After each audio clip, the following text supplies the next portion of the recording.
Awesome. All right. Well, it's good to be with everyone today. Appreciate that opportunity to tell you a little bit about TH Marine, how we use it in Intuiflow. I'm going to be helped by our subject matter expert demand planner, James Bruins. So I'm going to do the first half, tell you about our journey into Intuiflow, and then he's going to follow up at the end with his slides to talk about how we use it, some of the results we've got, and so forth. So just going through what we're going to talk about, introduce Teach Marine, the planning challenge, why Intuiflow, getting the foundation right, what changed, and then results and beyond is going to be James.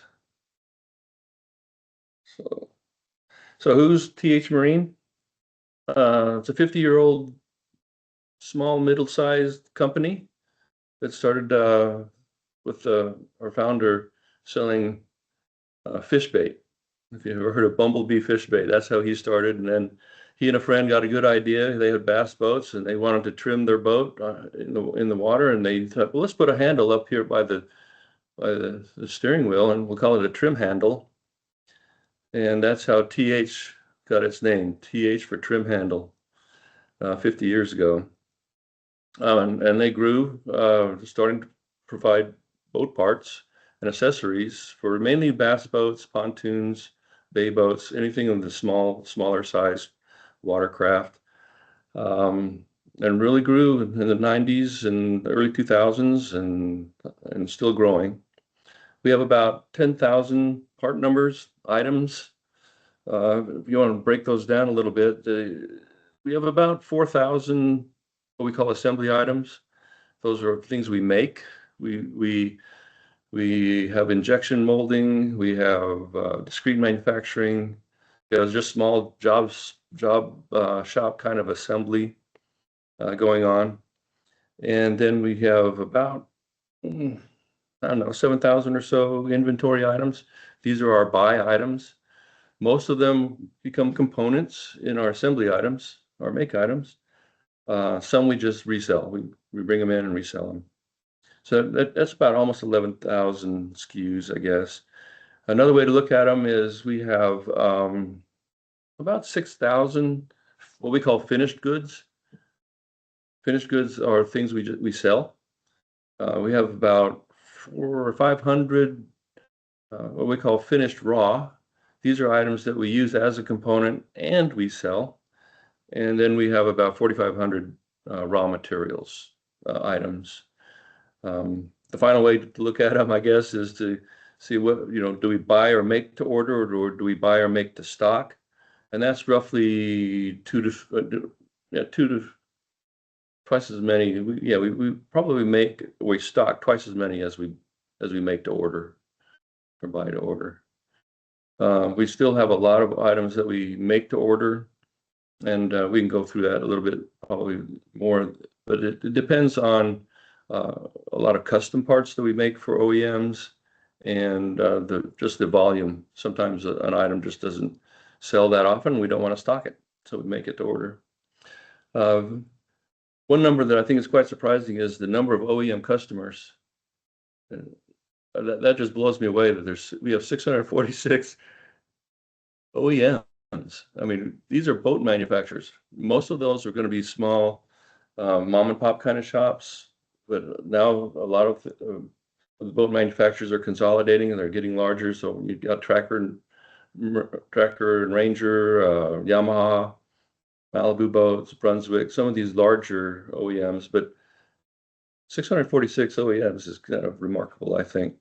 And then on the aftermarket side, these are our dealers, these are distributors, retailers, Bass Pro Shops, anything that takes a small boat part accessory, we sell. We have quite a good web e-commerce presence too.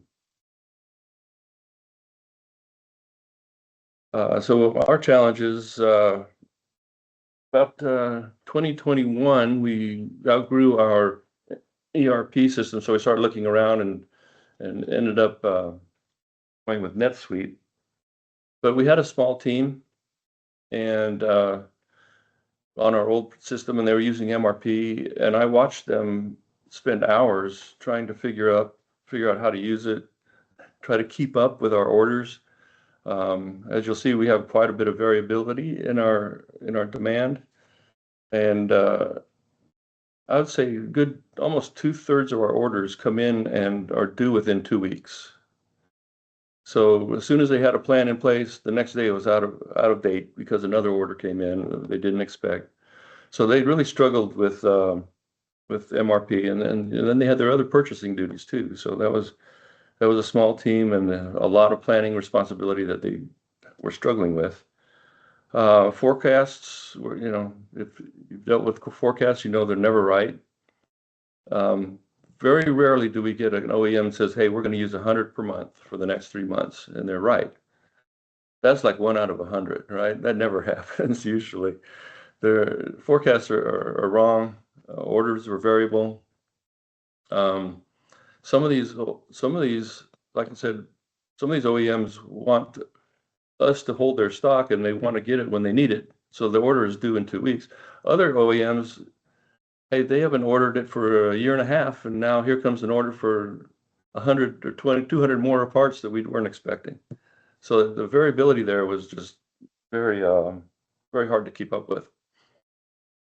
So what I saw our previous team doing was buying just in case, so we don't run out. And that, I don't know how many years worth of some of these items we still have in our inventory. Of course, Intuiflow helps us identify those, and we're trying to get rid of them. But for a long time, the inventory became the insurance against this volatility.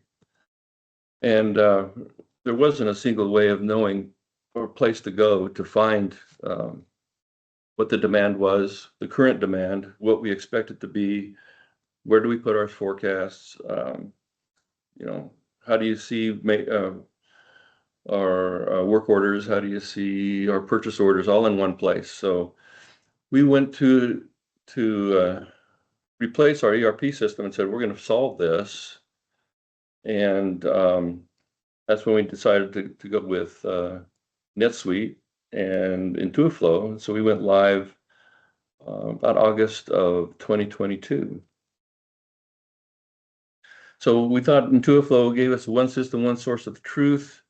When I was first introduced to DDMRP, a light went on in my head. It said, of course, this is so obvious. I'm glad there's a tool for it. Because what I saw happening with MRP just wasn't working.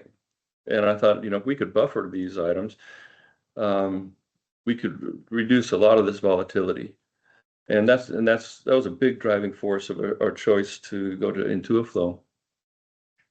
So even for our make-to-order items, we try to buffer all of our raw goods or all of the components so that we can make them whenever we need it. And we just had specific business challenges that we needed to resolve when it came to our own responsiveness in the industry with our customers, that we felt like Intuiflow was going to help us be more responsive and get our service levels up. So I'd be honest with you, it wasn't an easy road. I think our biggest challenge was just the buy-in. To be honest, there was several people in our organization that were stuck on MRP. That's what they knew. They were okay with working in a spreadsheet outside of our system. They thought they could do it more, better than anything else. And Intuiflow was kind of a foreign idea to them, actually. So it took a bit of acceptance. I think that was probably our biggest challenge, was just getting people on board.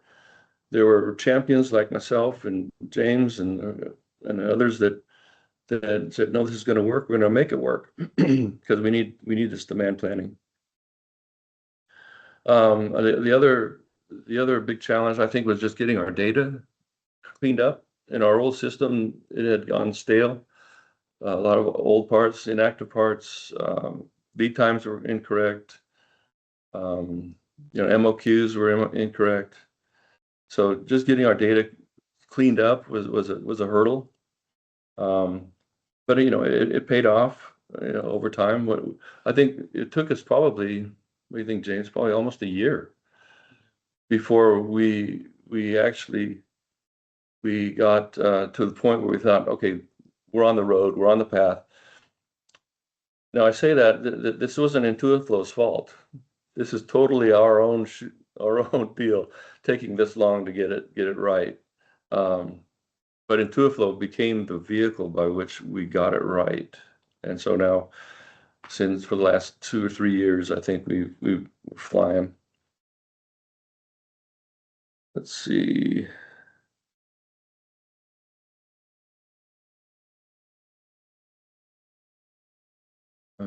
There we go. Did that change? There we go.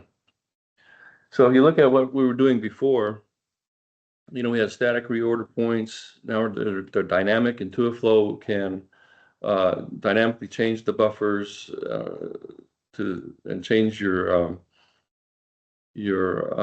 safety stock, your red zone, your yellow zone, and so forth dynamically. We had manual safety stock.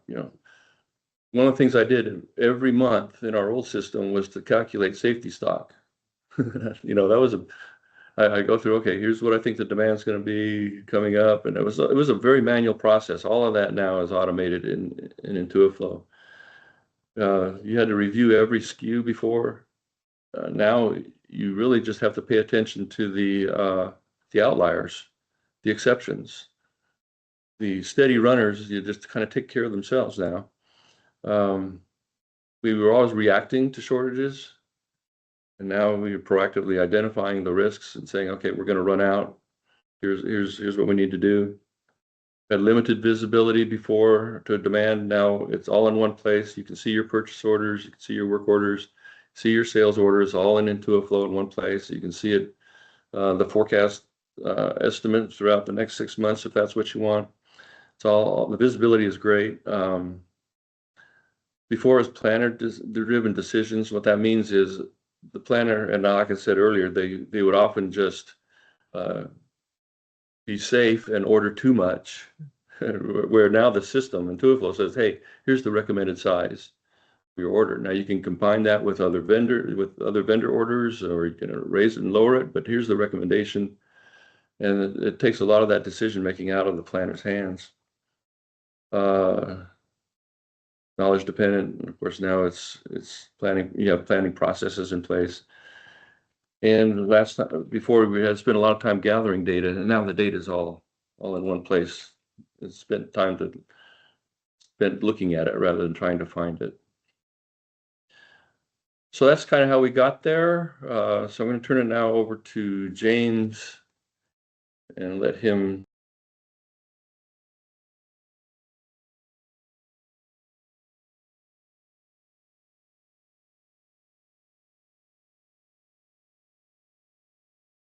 Camera still on? Yeah, camera's on and we can hear you now. Gotcha. Good to Okay. go. All right, so I'm James. I'm a demand planner for TH Marine, and I was an inventory analyst before I moved over to purchasing shortly after our implementation of NetSuite.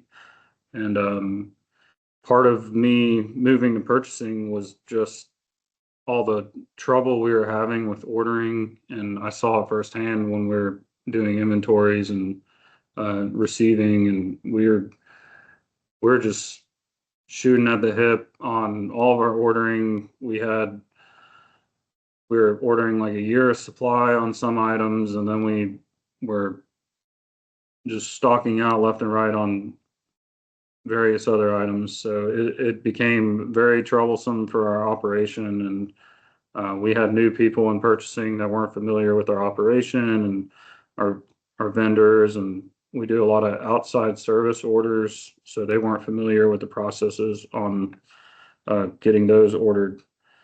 So I was kind of recruited into a purchasing role, and I seem to be the only one interested in cleaning up all the data, and I'd spend a lot of time just inactivating items and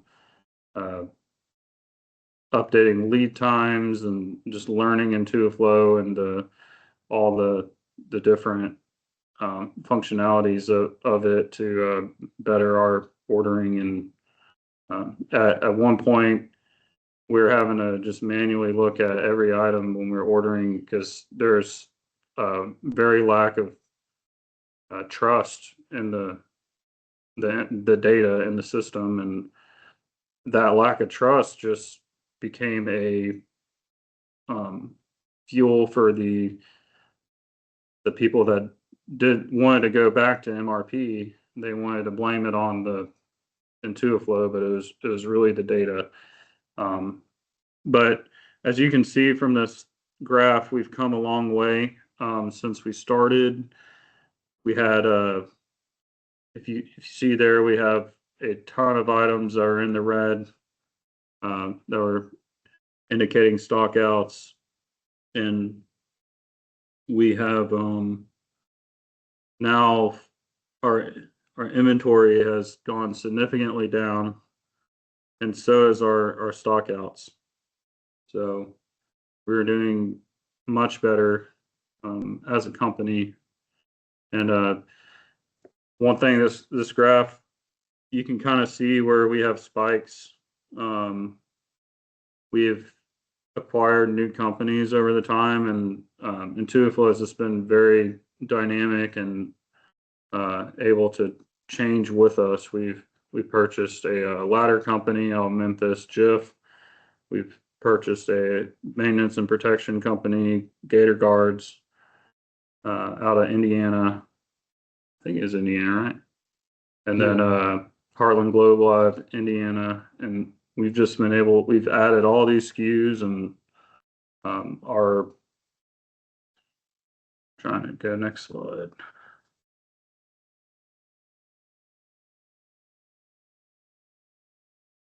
Our service levels have remained relatively flat. We've had between a 97.4% and 98.9% on our make items and raw materials in the past year. And then our distribution center has been relatively flat. We've kind of had a decrease as of late because an entire product line got stocked out from a big buy from a distributor, over 200 SKUs in a massive wave. So, but we've been able to keep tabs on everything, and everything runs really smoothly with Intuiflow. And we use all the reports for our KPIs, the alert report, and it's been a good metric, and it's we're able to dial in on what we're missing, and if we have an inactive item on a BOM, we're able to find that with it erroring out on our Intuiflow reports. So it allows for easy data cleanup. Our next steps are just really honing in on getting some good forecasts together. We've adopted the demand planning module, so we've been able to use that to kind of gather information for us, since our customers really aren't, they don't really provide us with much solid information. We'll ask about an item in particular, and we'll get like a little line of text. Like we don't get like Excel sheets or any formalized data from them. So we've kind of used a demand planning module to fill that gap.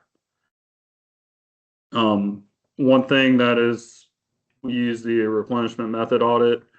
We usually set a metric if it has 8 or more demand pulses. I try to turn it into buffered. We have a lot of custom parts. We saw that stat earlier. We had over 600 OEM customers, so we have a lot of custom items for these customers, but then, other boat builders might see it and want it too. So, we have email reports that come out daily when new items are bought from a customer, and we kind of monitor that. And if I see a trend where an item is going to multiple customers, we might want to make that buffered. And in doing that, we're not going to hurt the initial customer that is buying that product, because if we start selling it to someone else, then we may stock out the materials. So it's important for us to have items on the shelf for both customers. And this also has made our production capacity is allowed freed up, because we're routinely making orders just for every one-off order. So now we have product on the shelf that we're not routinely making all the time.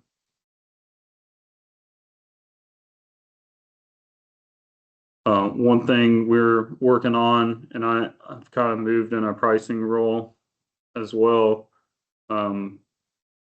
We're analyzing margins and seeing if we're not so profitable in items and the volume has died down. We're trying to discontinue old items and get product out of here that we're focus on our core product lines and competencies.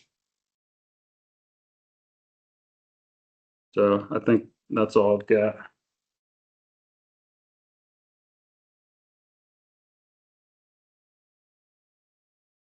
All right. So, is there any questions? Yeah, thanks, guys. Thanks, Brian and James. Really fascinating presentation, and thanks so much for sharing, your story, etc. I love the fish on the conference room wall. That's conference room fish, goals for me. There's fish all over our walls. I'll bet. Yeah, what a fascinating company and product as well. There's so much cool stuff there, and you guys, this is the classic success story that we love to see, right? We've reduced inventory. You talked about that on your buffer trend graph, and we've maintained these, really service level excellence along the way. And so, just so pleased to see those results, down the road after your implementation. A couple questions I had, just listening to you guys speak about it. Brian, you talked about sort of the challenge. One of the biggest challenges in the implementation and the adoption process was just getting everybody on board, and this is the theme that I think many of our customers on our conference today can, resonates with them. And we see across the globe really in implementations. What advice can you give? I mean, how can you create this buy-in? How do you get over the hump, so to speak, in terms of getting everybody on board and moving in the same direction with, Intuiflow and DDMRP? I think one thing that helped was taking a DDMRP class training. Because it is kind of a foreign idea. If you've been embedded in MRP for years and that's what you know well, it's hard to give that up and trust something else. But if you know the theory behind it and see how it works, then it makes sense, right? Mm-hmm. So I think education is a big part of it, and just getting people to see that it's working. Have some early wins and show how, hey, look, this is how it is working. So that's great. Yeah, I'm so glad you said that. I mean, education can be so important in the DDMRP space to really, give people the foundation to be able to adopt and say, yeah, this can work for us. And so this is a great thing. We can do education. If you're a client on here and you're kind of thinking, wow, we have the same problem, like, we're happy to provide that education. The other great thing that we have now, I'm not sure, Brian, if you guys did this, we've got the classic MIT beer game, supply chain game, but we've got it with DDMRP now. And so we're doing that with clients during implementations to help, prove to them sort of here's how MRP or DDMRP impacts the bullwhip effect, et cetera. So it's really, really a neat way to kind of teach end users in a more gamified fashion. Yeah, we didn't have that, but that sounds interesting, actually. Yeah, yeah, pretty cool. You talked about sort of at the beginning of the journey and one, the planners doing the classic sort of buying double to stay out of trouble and, just buying a lot of inventory to stay safe, right? I think you said inventory is insurance, which is something I have not heard, but I will be using a lot going forward. Have you seen a big change in that? I mean, now that you're implemented and, using Intuiflow, is there a big change culturally with buying extra inventory for insurance? No, no, and usually they still err on the buy less side of things. Um, it, with MRP, you don't buy unless you see demand. Well, Yeah. the whole point of a buffer is to buy for demand is to stock for demand you don't see, right? Yeah. So getting over that mindset is a little bit different. So sometimes people in purchasing will still place the purchase order too late. Hmm. You know, Intuiflow is spot on. It says, hey, given this buffer and what you said you want me to do, I'm going to tell you, when you need a purchase order, you need one now, and the you know the buyer will look at it and say, all right, we can wait another week, we can wait another month, Yeah. and Yeah. Of that course. gets us into trouble every time because sure enough, the orders come in that they didn't see, and now we're close to stocking out, right? So Yeah. I think Yeah. overbuying isn't really a problem anymore as much as it was, but I still see slow purchase order creation. Yeah. Almost too aggressive in terms of waiting. That's a very, very interesting outcome.